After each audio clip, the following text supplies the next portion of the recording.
Hello and welcome to Military History Inside Out, brought to you by War Scholar, where we talk about military history from ancient times to modern and everything in between. I'm Chris Alvarez, and today's guest is Dr. Emily Meierding, who talks about wars that were ostensibly started over the national desire for oil. Thank you for listening. I'm speaking with Dr. Emily Meierding, author of The Oil Wars Myth, Petroleum and the Causes of International Conflict, published by Cornell University Press, coming out May 15th, 2020. Thank you for speaking with me. Thanks for having me. So first, how did you get into studying and writing on this subject? Well, I was interested in natural resources, and I had been studying Arabic, actually, and thought, well, oil was an interesting place, an interesting thing to work on. And I'd read a bunch about oil and civil wars, but the topic seemed pretty well explored. So I thought, well, maybe I'll look at oil and international wars. And I assumed that it would be a very well-studied topic, and that I'd be just adding a little bit to research that had already been conducted. But as it turns out, there actually isn't a ton of research on the role that oil plays in international conflicts. So tell me how you break this book down. I see in the blurb that the case studies you look at are World War II, the two American Gulf Wars, Iran-Iraq War, the Falklands-Malvinas War, and the Chaco War. Do you divide the book up between the different wars, or is there another way you break it down? So I break it down first of all, there's I do an overview where I look at all of the what are known as militarized interstate disputes from 1912 to 2010. These are conflicts that range from states threatening each other all the way up to them engaging in international wars. So anything from a small, you're on my territory, get out of here, to World War II. So I do a study looking at all of the militarized interstate disputes that involve territory, because what I'm really looking at is when states compete for direct control over oil resources. There are a lot of different ways that oil could potentially influence war, but I'm interested in competition for the resources themselves. So what I do is I look at all of the situations in which countries could have been involved in a militarized conflict, but for control over oil resources from 1912 till 2010. Mm-hmm. And that was about 600 conflicts. So I actually went through all of those to see which ones could potentially have involved oil resources. Based on that, I identified 180 where that was possible. And then I looked at what was going on in each of these conflicts and whether oil served as a significant incentive for the countries to get involved in the conflict. So I did this larger study first, and then I looked at the most significant cases of each of 4 different types of conflict. Mm-hmm. Now, when you so one example that jumps out at me when you say a conflict for oil resources, just looking at World War II, Japan took the steps it did in December 1941 because the U.S. had cut off oil shipments to it, I believe. So when you're talking about for oil resources, do you mean access or actual physical control of resources? I'm looking at control over resources.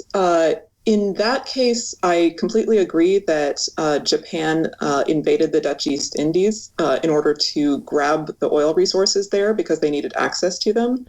But what I argue in the book is that just looking at that attack and saying the war was caused by oil ignores the larger context in which the war was occurring.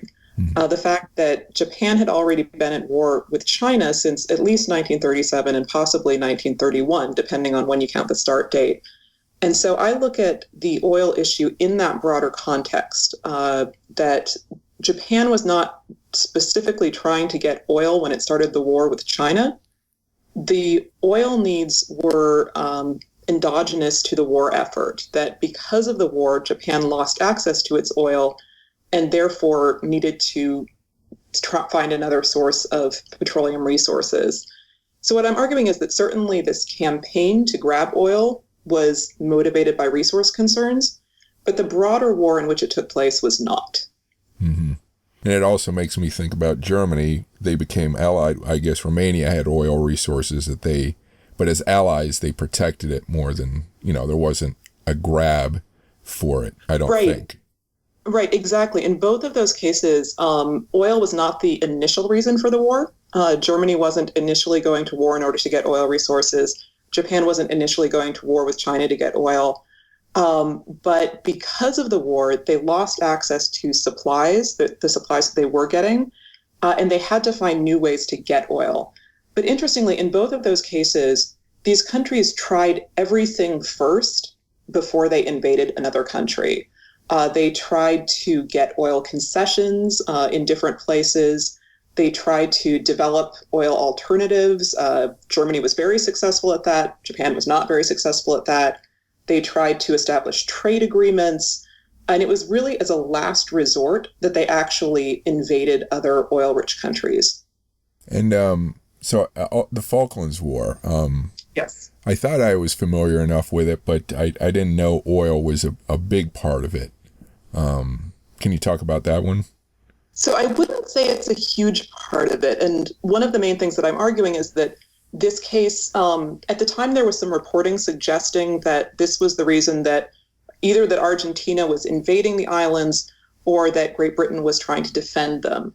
And it's become a popular explanation, especially in Argentina, to try to rationalize why the UK is so attached to these islands. If there was oil there, maybe that would make more sense. So these days, I think most people wouldn't say that oil played a super prominent role. But in 1982, there was a lot more of that belief. And so what happened is that rumors that there was oil around the islands emerged in the 1970s. And at that point, there was actually a hope, especially on the British part, that oil could be used to resolve the dispute over the islands with Great Britain and Argentina cooperating over those oil resources. That the British hoped that maybe if the Argentines could get the oil, they'd give up on their sovereignty claims to the islands. The Argentines had no interest in doing that. But my main argument about the Falklands War is that, yes, there was all of this concern about oil. Yes, it was. There was a lot of public rhetoric about it at the time, but it really had nothing to do with why Argentina attacked the islands. And you say you start with cases in 1912. What was going on in the 1910s and 20s where people were talking about oil as a factor? So I start my analysis in 1912 because that's the year that Great Britain decided to switch the Royal Navy's primary fuel from coal to oil. And that's the point at which oil becomes a strategic resource. So I figured before that, it's probably not worth fighting over. We can leave any of those cases out. After 1912, then maybe it is worth fighting for. So it was a kind of natural breakpoint, and it allowed me to look at a whole century of conflicts. The World War I is the point at which people realize how important oil is to modern warfare. They need it for trucks, they need it for tanks, they need it for airplanes. And after the war, Lord Curzon said that the Allies floated to victory on a wave of oil. So there was a recognition that from that point onward, countries were going to need access to oil resources in order to fight wars.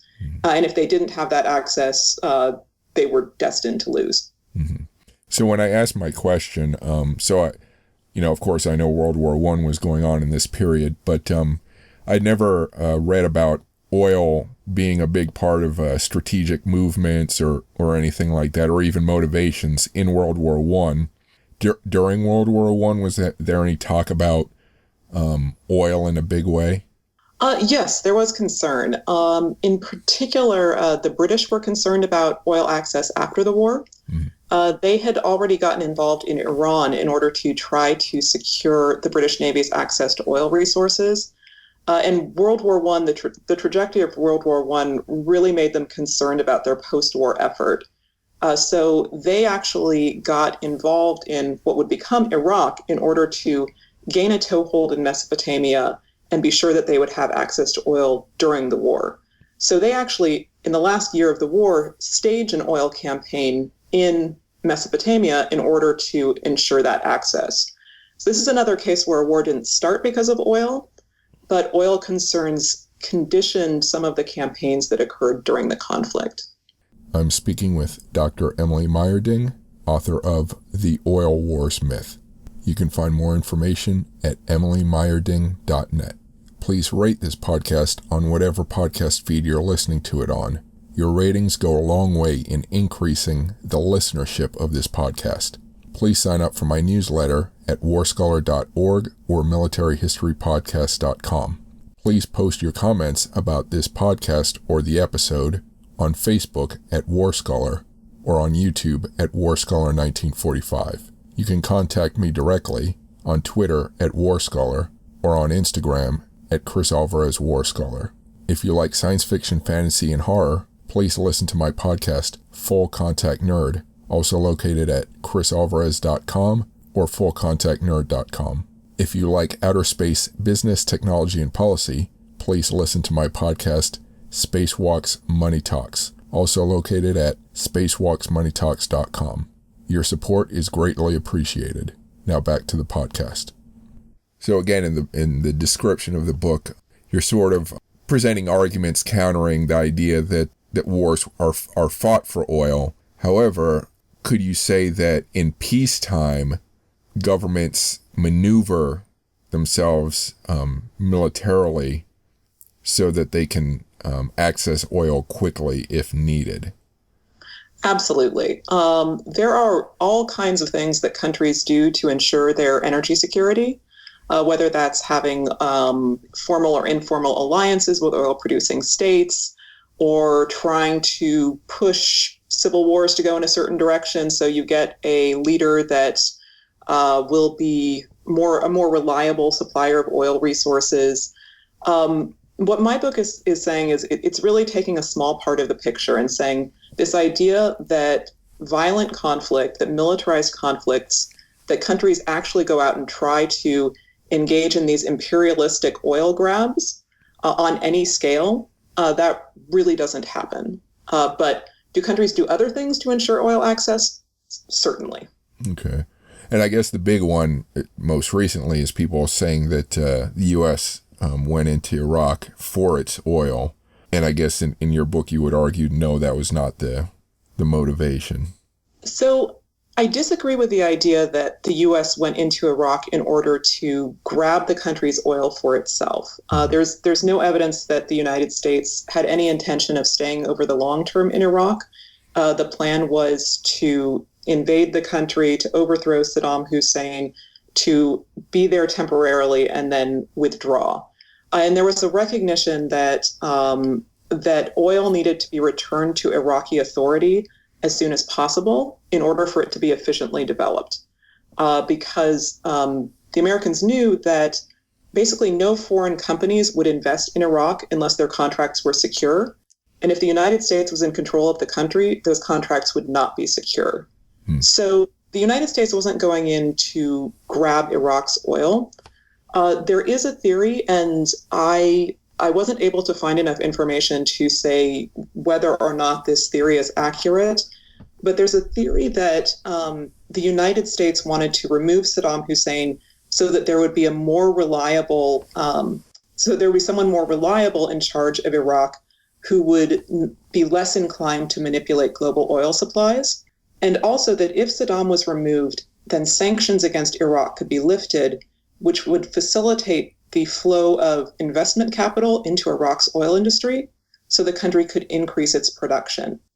Because at the time, around 2000, there was, this is the era of peak oil. People are concerned that the world is running out. And Iraq has enough reserves to really increase its oil output, but it was unable to do that under sanctions. So one theory is that by overthrowing Saddam Hussein, it was possible to increase Iraqi oil production. Was that the motive? I haven't been able to determine that for certain, but I am absolutely certain that the U.S. wasn't trying to go in and take the oil, as President Trump has said. Mm-hmm. Now, so you said you looked at 600 case studies between 1912 and 2010. Did you find any that were motivated by a grab to grab oil? So what I did find is when I looked at these cases, like I said, there were about 180 candidate cases, ones where countries plausibly could have been fighting for oil. Oh, right. And I divided those into 4 categories. One of those I called red herrings. Those are cases in which countries were not trying to get oil resources. That includes the Chaco War and the Falklands War. The second category is oil campaigns, which I'd mentioned in reference to World War II. Those are situations where a war starts for reasons that are unrelated to oil, but some of the campaigns in the war are more oil-driven. A third category is what I call oil spats. These are very minor militarized confrontations in which countries are actually fighting for oil.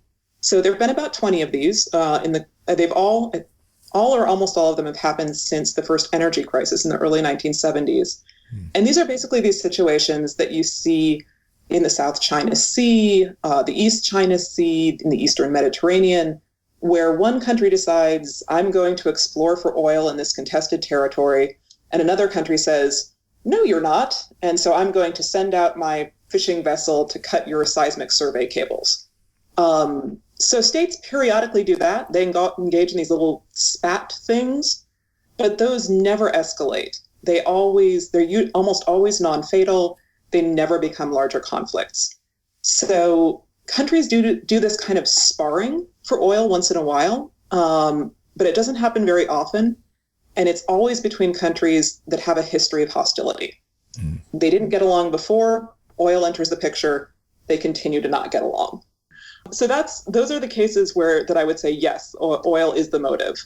So oil can inspire very minor interstate conflicts once in a while. The other case that is the more controversial case is Iraq's invasion of Kuwait in 1990.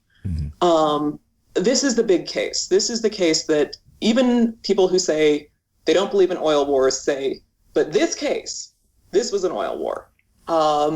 And I would say that this is the case that comes the closest, because Saddam Hussein did invade Kuwait, and he did seize the country's oil resources.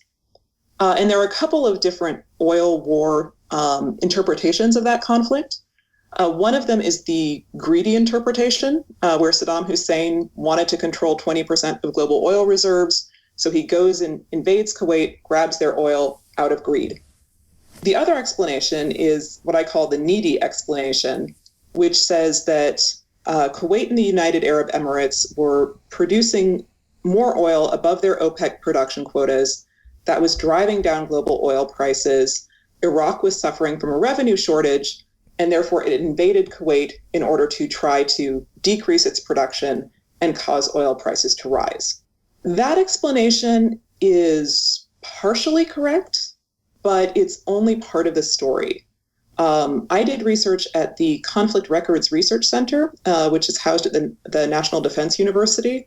It's unfortunately closed now, but it contained records from the Saddam Hussein regime, which were seized in 2003.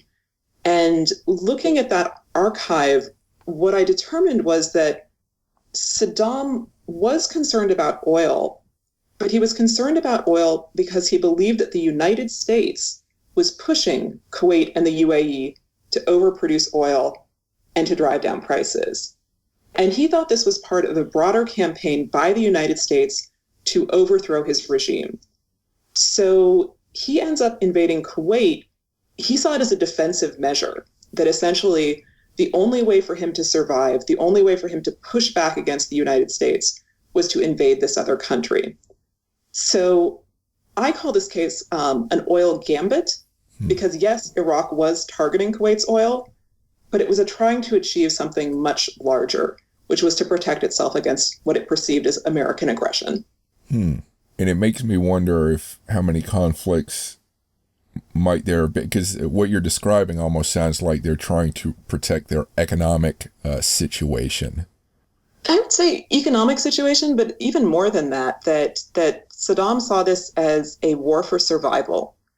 He believed that the United States had been targeting him since the 1970s, and that if this oil price war didn't get him removed, that the U.S. would turn to aggression, even to nuclear weapons.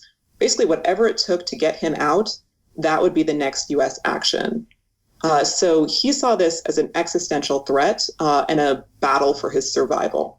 So the Iran-Iraq war right before that, what was going on there? What was the oil angle in that war?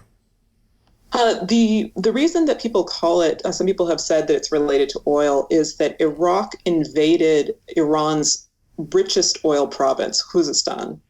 And so the province produces 80% of Iran's oil. That was where most of the war was fought.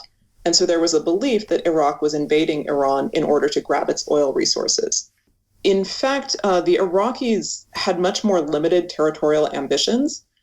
They believed that the Iranians over the previous at least 60, 70, 80 years had gradually been encroaching on Iraqi land in the middle of the border. And so the Iraqis wanted to regain control over about 300 square kilometers of territory along the central border area. And they wanted to regain full authority over the Shatt al-Arab waterway that forms the southernmost part of the state's boundary. So Iraq actually had quite limited territorial ambitions. They attacked and invaded Iran in order to pressure Iran to make those concessions. But they repeatedly said that they would withdraw once those concessions were made. And these were public statements. There's every indication that that was initially the plan, that if Iran conceded to Iraq's demands, then Iraq would accept the old border along with these minor modifications. How many of the cases that you looked at involved Saudi Arabia? Actually, none of them. There has been a territorial dispute between Saudi Arabia and Qatar, but it's not listed in the data set that I used as a territorial conflict. So I was working, the 600 cases came from an existing data set in international relations. So I was working off of that. So Saudi Arabia is involved in some militarized conflicts with Yemen. That there's disagreement over the precise location of the boundary between the two countries. And so I looked at those cases to see whether or not there was oil in that contested border area. And those were cases where I discovered that the oil was far enough south that it's not realistic to say that any of the militarized incidents were over control of those oil resources. And how about Africa? Do you have many cases that you looked at in Africa that maybe touch on where you had to make a determination whether it was for oil or not? And the most prominent one related to the dispute between Nigeria and Cameroon over the Bakassi Peninsula. This is a territory that has been its contestation dates back to the country's colonial history. But it's been an actively contested area since the 1970s. And there were some fairly significant militarized incidents on the peninsula in the early 1990s. These are actually, if you look at all of these cases involving potential conflicts over oil, where there was actually potentially oil at stake, this is one of the more severe conflicts in the sense that there were about 100 deaths as a result of this dispute. What I found was that there were a lot of rumors that the peninsula contained oil resources, and there were certainly oil resources offshore, but there's no evidence that that's why Nigeria attacked Cameroon at that point. The general consensus is that Nigeria invaded as a diversionary strategy. The leader of Nigeria, Sani Abacha, was facing intense international criticism over his management of the Agoni movement in the Niger Delta. And so the narrative that I heard, actually based on field work that I conducted in the region, was that this was a diversionary conflict and that Abacha was indifferent to the area's oil. Now, I don't know if this falls within the scope of your book.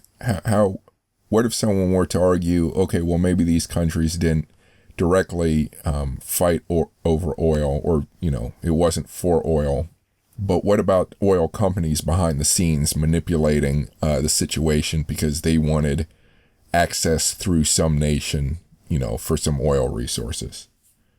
So I would say that the last thing that oil companies want is militarized conflicts. They are allergic to any kind of political instability because it's terrible for business. Mm. So companies have actually pushed countries to resolve their territorial disagreements. They have encouraged them to draw international boundaries or to establish joint development agreements, anything that will enable those companies to try to explore for and develop oil resources in peace. Because the companies recognize that, say you have two countries that are disagreeing over territory, like China and Vietnam, even if one of those countries is able to conquer the other temporarily, there's likely to be resistance from the country that lost.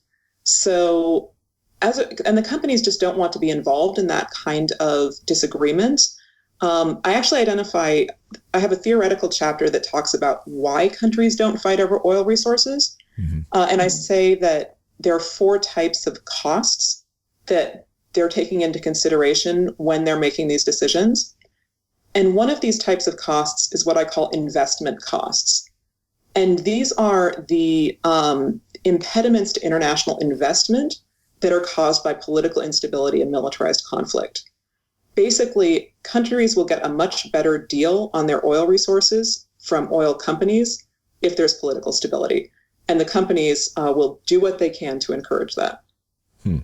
So you mentioned oil companies or, trying to help maintain peace. Do you see that going all the way back to 1912? Or when did that sort of behavior begin, do you think? I didn't look for that specifically. In order to have a better understanding of the role that they've played over time, I would need to focus on the companies themselves. I saw them sort of tangentially, but because I was focused on countries' decision-making, I didn't necessarily zoom in on companies' activities in these conflicts. Mm-hmm. Do you have any part of the book that discusses why these ideas exist then, contrary to the evidence that you found? I do, because that was a huge puzzle for me with this project. When I started this project, I thought oil wars happened. I just assumed they did. Like everybody else, of course, countries fight over oil. That's what countries do. So it was a real surprise to me to discover that they really don't. So I wanted to try to understand why that was, why we believed in this idea, despite the fact that it doesn't actually really happen.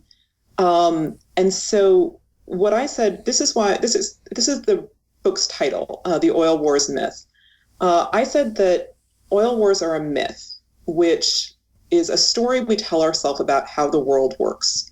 It's the commonplace, it's the conventional wisdom. It's something that we believe to be true without necessarily a lot of evidence. And I argue that the reason that oil wars have become mythologized is because they exist at this intersection of 2 other broader, long-standing narratives. And I call these narratives, first, the Mad Max myth, and second, the El Dorado myth.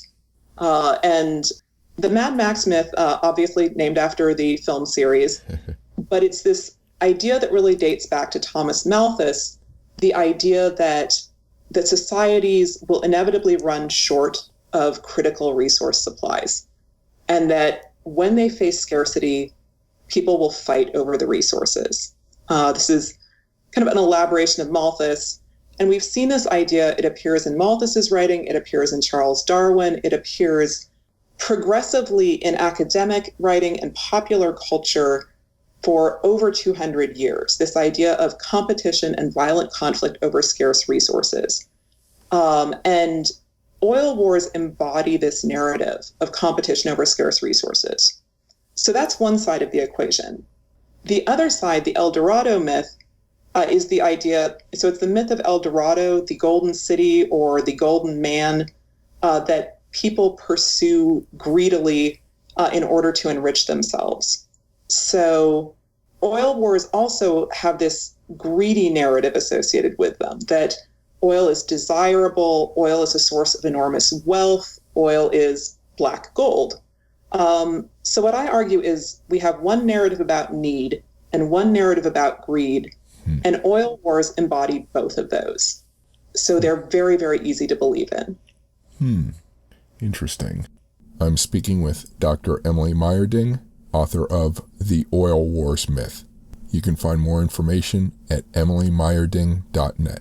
Please rate this podcast on whatever podcast feed you're listening to it on. Your ratings go a long way in increasing the listenership of this podcast.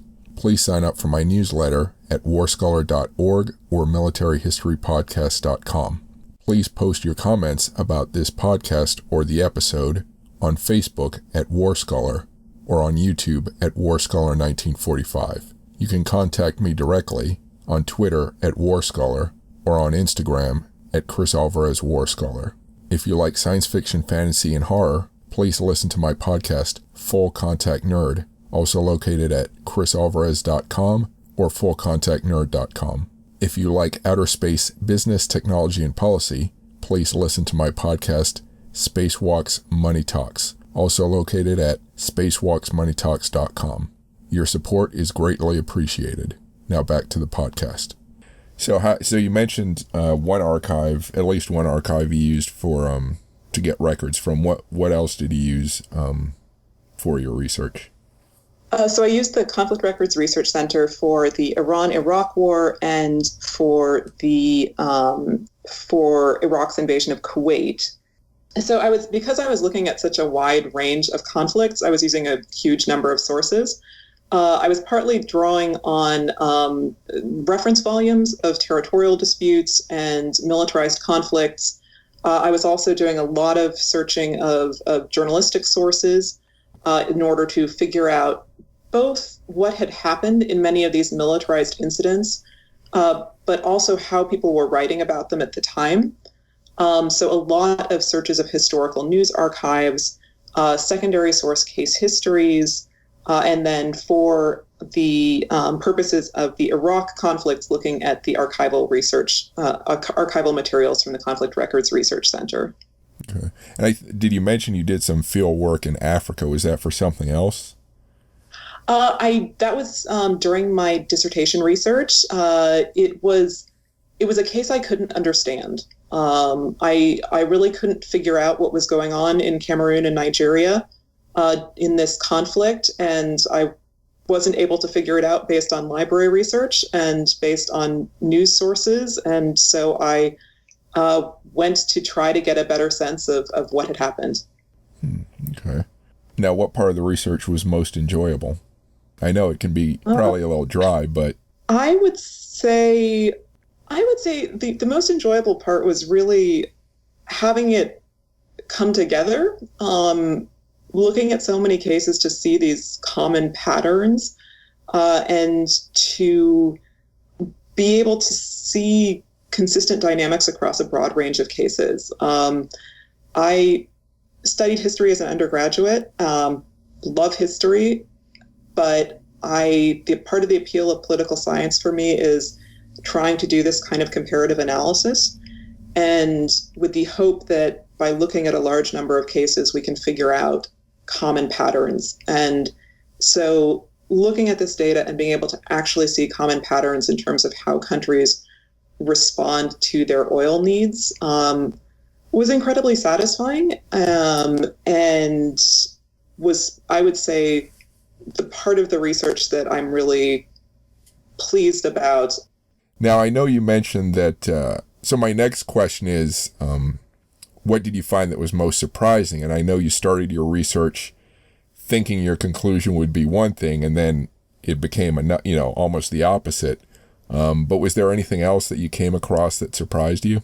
The discoveries about Iraq about Iraq's beliefs about the invasion of Kuwait was a real surprise. That, we all know the narrative, right? That Saddam Hussein was complaining about Kuwait slant drilling into the Rumaila oil field, and he had this meeting with American Ambassador April Glaspie, and she inadvertently gave him a green light to invade Kuwait. And so it was this combination of greedy desire for oil and desperation about oil prices and the desire to control this entire transboundary field. And that's what happened.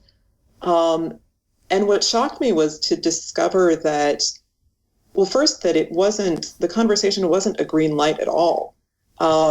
I think that Saddam was looking for reassurance. He wanted to hear that the United States wasn't trying to overthrow him.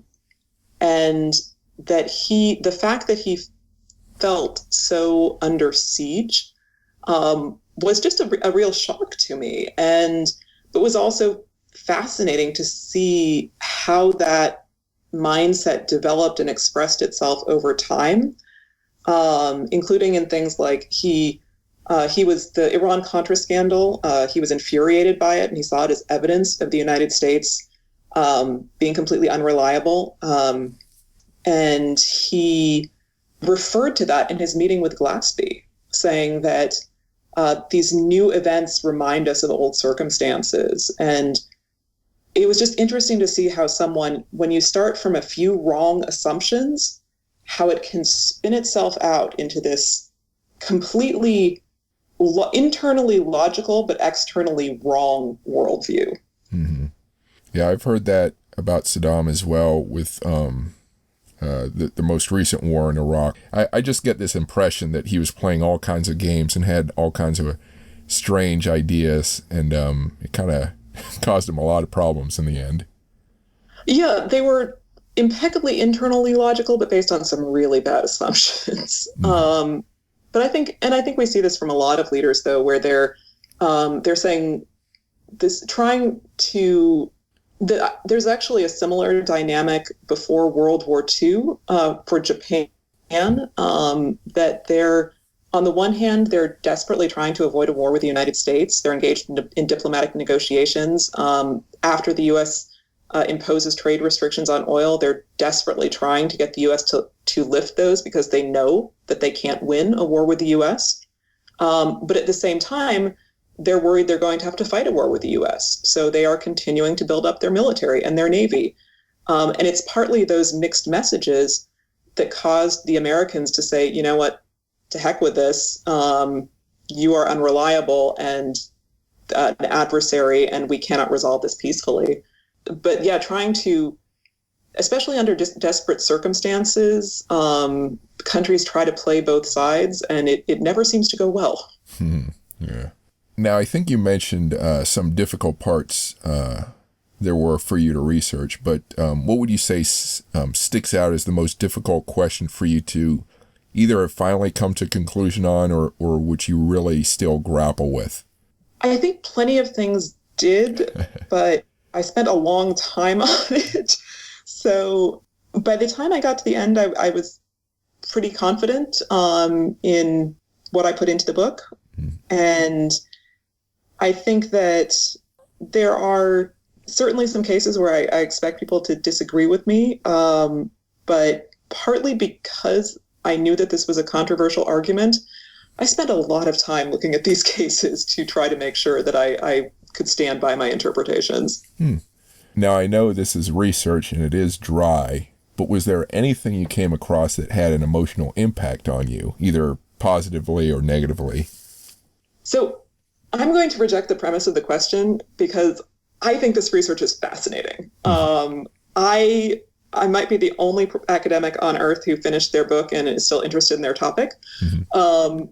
I find this idea of competition over resources and the ways that countries try to get access to energy resources pretty much endlessly fascinating. So I really enjoyed getting to learn so much about so many different territorial disputes. It means that I have sort of a weird geographic knowledge. If there was an oil dispute there, I know it well. If there wasn't, who knows? But it was a really interesting topic to study because it was hundreds of different stories. And that was terrific. And especially the ones that I was able to do these deeper dives and really get a sense of what decision makers were thinking. It was a really great process. You know, for some reason, this popped into my mind, and I know it's well before the period you covered, but it's interesting that Russia, you know, took over so much of Siberia, you know, just normal aggression, territorial aggression. You know, they took all this territory, which ended up being very oil rich, you know, resource rich, you know, driving out the local indigenous populations. And actually, you could say the same with the United States and Canada, driving out indigenous populations and ending up with oil rich lands that they could use, you know, in the 20th century. Yeah, I think one thing that I talk about in the conclusion to the book is this idea that it's sort of building on thought is this, in a weird way, oil is different. And lots of people say oil is different for a variety of reasons. But what's surprising is the fact that there has not been much of that. There really hasn't been any of that imperial expansion when it comes to oil. Countries have expanded and engaged in aggression to grab all sorts of other resources. But there's something about the timing of oil, which became important in the 20th century, when there are many more constraints on that kind of international aggression. So ironically, oil, which might be the most valuable resource we've ever had, has inspired less aggression and less imperialism and less territorial expansion than many other resources. Yeah, that is that is odd. Interesting. Yeah, yeah. And I wonder what happens if you know, biofuel or some replacement is eventually developed, you know, and then oil just disappears as, you know, it'll be just a relic of the 20th, 21st century, this oil. Well, I have to say I've been watching since the beginning of this year, watching oil prices progressively drop and thinking, wow, this is not really the right time to be coming out with a book about oil wars. Precisely for that reason.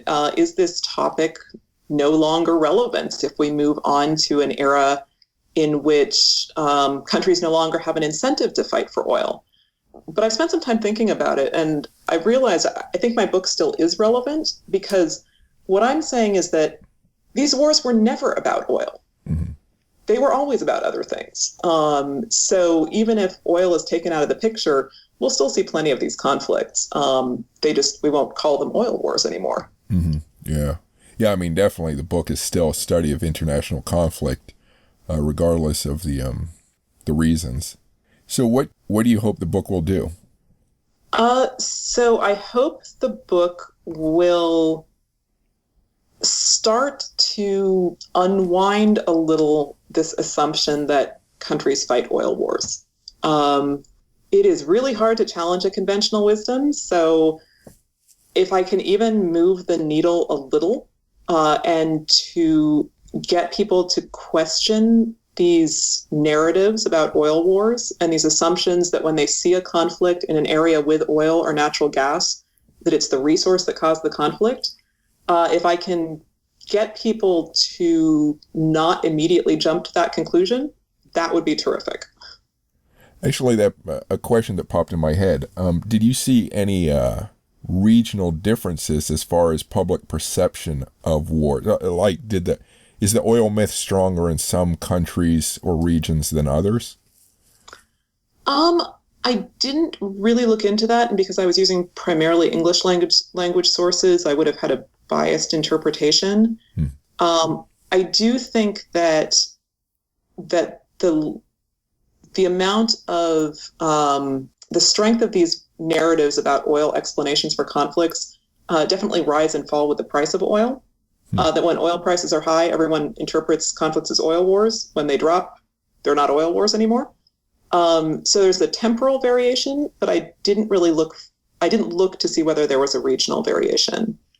one thing I did find is that in terms of these patterns about, which countries compete over oil, which countries engage in oil spats, it's remarkably consistent. The dynamics are the same cross-regionally. It's always countries that didn't really get along. It's usually maritime disputes. It's usually places where oil is rumored to exist but hasn't been discovered yet. And very often, one politician is using the oil issue as a way to try to rally domestic popular support. And that happens everywhere. Do you have any information that the U.S. oil crisis in the 70s, was the U.S. public, was there any clamor for war in any way to deal with the crisis? Yes. So the United States government actually considered invading Saudi Arabia or Libya in order to seize control over oil resources. The idea was rejected pretty quickly because it was considered unfeasible for a variety of reasons. One was the risk of local resistance. Another was the risk of a Soviet response, retaliatory response. And other people pointed out that from a normative perspective, this taking other countries' oil just was not going to fly. But it was certainly considered because of the severity of the perceived crisis. And Henry Kissinger said that he said that the U.S. would only go to war to grab oil to prevent the, quote, strangulation of industrialized countries. So on the one hand, he was saying, we won't go to war. But on the other hand, he was saying, if things get bad enough, we might. Are there did you come across any other cases similar to that, where some country was suffering so badly they considered going to war for oil? There was some consideration. Because to have the U.S. stand alone, among as the one country that was considering something like this is kind of sad, actually. So, that's a good point. Another way to think about it is that one of the reasons that the United States might have been able to do that was because of the fact that it would have been acting on behalf of European partners. That there was an idea that if the situation was desperate enough, other countries would be in favor of it and would support the United States' action. Another way to think about it, in 1991, when the United States engaged in Operation Desert Storm in response to Saddam invading Kuwait, the oil rationale was a big reason for the United States responding, and that was a big reason that the United States was able to build such a large coalition, because nobody wanted Saddam to control 20% of global oil reserves.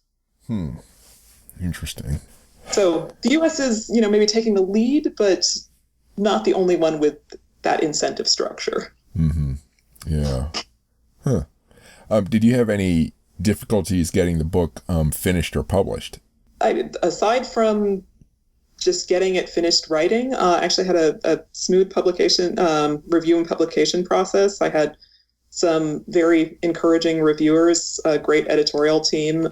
So happily, it seems to be a topic that people are interested in, and I think that helped me along.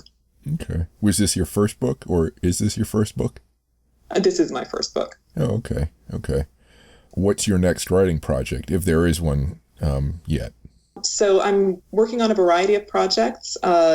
Having looked at oil and international conflict, it made me very interested in trying to understand the flip side of that, oil and international cooperation. So I'm interested in when countries, especially countries engaged in territorial disputes, are able to cooperatively manage their natural resources. So that's one project that I'm looking at. And another one that I'm looking at currently is looking at how countries respond to low oil prices. How do they try to get through periods where they suddenly are going through a revenue crisis? So do you have social media or websites? Where can people find you? So I'm on Twitter at Meierding. I'll spell that out for listeners. That's EMEIERDING.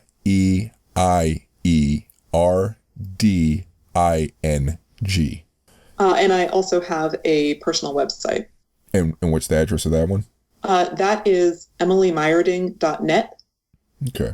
All right. Well, thank you for speaking with me. Thank you.